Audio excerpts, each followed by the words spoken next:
Kronologi pelajar 15 tahun di Makassar ditikam badik hingga tewas. Seorang pelajar 15 tahun di kota Makassar, Sulawesi Selatan, meregang nyawa usai ditikam tetangganya.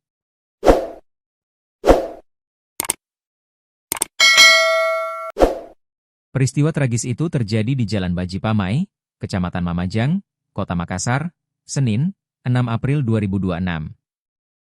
Korban berinisial ASP, 15, sempat dibawa ke RS Bayangkara untuk mendapat pertolongan medis.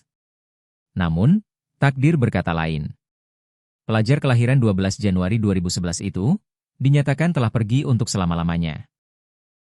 Kasih Humas Polsek Mamajang Aibda Muhammad Ilham mengatakan, peristiwa penikaman itu bermula saat ASP dan teman-temannya nongkrong di depan rumah tetangganya berinisial IA. Sang pemilik rumah, ia kata Ilham menegur korban dan temannya agar tidak main di depan pagar. Teguran itu pun memicu adu mulut antar warga bertetangga ini. Adik ia yang juga berinisial ia alias keluar rumah. Ia seketika berang saat melihat kakaknya cekcok dengan korban dan temannya. Ia turut terlibat adu mulut itu hingga memicu perkelahian. Dalam peristiwa perkelahian itu, ASP terkena tusukan badik yang diduga dibawa oleh Imang. Korban mengalami luka pada pinggang sebelah kiri dan menyebabkan korban meninggal dunia, kata Aibda Muhammad Ilham, dalam keterangan tertulisnya, Rabu, 8 April 2026. Setelah aksi penikaman itu terjadi, kata Ilham, terduga pelaku Imang meninggalkan lokasi menggunakan motor.